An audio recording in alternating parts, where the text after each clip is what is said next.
এই জায়গাটায় আমরা এবার যেভাবে কন্ডিশনটা সেট করব, বা আপনি এই টোটাল রেঞ্জের ভিতরে এই যে অ্যাপেল বানানা বা এখানে একটা আইকন সেট করতে চাচ্ছেন।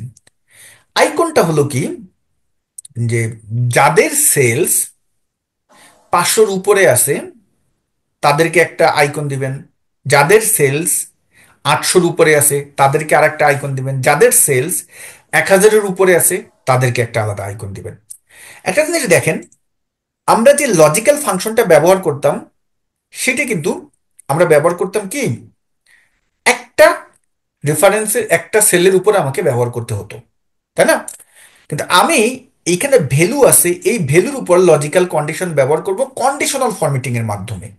কিভাবে দেখুন, এই রেঞ্জটা সিলেক্ট করে এখানে আসলাম, আইকন সেট। এখান থেকে আপনি আপনার মতো আইকন দিতে পারবেন, কিন্তু এইগুলোর কোন কন্ডিশনে এই আইকনগুলো সেট হয় এটা কিন্তু আমরা অনেকেই জানি না। এখন সেটা আমরা দেখব, সেটা জানার জন্য আমরা আসবো হলো মোর রুলসে। এই যে আমাদের নিউ ফরম্যাটিং ডায়লগ বক্সটা আসলো, এই জায়গা থেকে আমরা আসলে কয়টা লজিক দিতে চাচ্ছি, কয়টা কন্ডিশন দিতে চাচ্ছি। ধরুন আপনার কন্ডিশন হলো 4টি বা 5টি। তো আমি এখন আইকন সেটের, এই যে আইকন সেটের এই অ্যারোতে আসব। এখানে এসে দেখবেন কোন আইকনটায় 5টা লজিক আছে। আমরা এখানে সর্বোচ্চ 5টাই লজিক দিতে পারবো, এর বেশি পারবো না।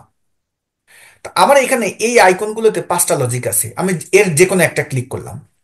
এখন লজিকগুলো কোন কন্ডিশনে আপনি দিবেন এখানে কিন্তু চলে আসলো। তো আমি এই জায়গাটায় ভ্যালু দেখাবো না, আমি দেখাবো হলো শুধু আইকন। তাহলে এই যে শো আইকন অনলি, এটাই টিক দেন। এবার আপনার লজিকটা সেট করেন, এবং আমি লজিকটা এবার পার্সেন্টে দেখাবো না, আমি দেখাবো হলো নাম্বারে। আমি সবগুলোকে নাম্বার করে দিলাম এখান থেকে, দেখুন। এবং হোয়েন ভ্যালু আমি চাচ্ছি যখন 1000-এর উপরে হবে, এখান থেকে কিন্তু আপনি লজিক্যাল অপারেটর সেট করে দিতে পারতেছেন। তখন আপনি কি আইকন চাচ্ছেন এই আইকনের এখানে আসেন। 1000-এর উপরে হলে তখন আমি যে আইকনটা চাচ্ছি সেই আইকনটা হলো ধরুন এই স্টার আইকন। ওকে, এরপরে যেটা, এটা আমরা ধরুন দিতে চাচ্ছি হলো যদি 750-এর উপরে হয়, এখান থেকে আমরা দিতে চাচ্ছি হলো না এই আইকন না, তখন আমরা দিতে চাচ্ছি এই আইকনটা।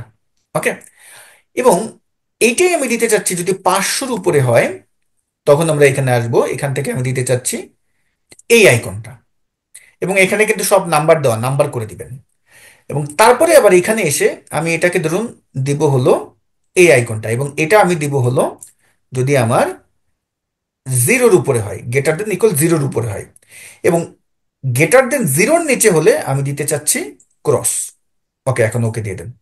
তাহলে দেখুন, এখানে কিন্তু আমার কোনো কোনো ভ্যালু আছে, কোনো ভ্যালু কিন্তু নাই।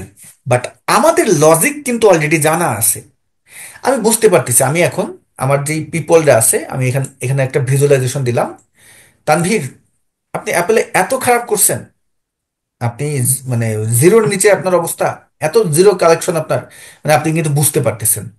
এবং ব্যানানা খুব ভালো করছেন, গুড। মানে আমরা আর এখন ভ্যালু দিয়ে কাউকে যাচাই করতেছি না, আমরা যাচাই করতেছি কি, আমরা আইকন দিয়ে যাচাই করতেছি। ঠিক আছে, তার পারফরমেন্স আমরা যাচাই করতেছি আইকন দিয়ে। হ্যাঁ, এবং টোটাল তো আমার ডান পাশে আছেই। তো এই যে দেখুন, যেই কন্ডিশনটা আমরা সেট করলাম, এই কন্ডিশনটা এখানে যদি লজিক্যাল ফাংশন দিয়ে অ্যাপ্লাই করতে যাইতাম, আপনি কি পারতেন? আমরা কিন্তু পারতাম না। তো এই ব্যাপারটা আমাকে কন্ডিশনাল ফরম্যাটিং খুব সুন্দরভাবে দিয়ে দিছে, যদি কোনো রেঞ্জের ভিতরে আপনি কন্ডিশন অ্যাপ্লাই করতে চান।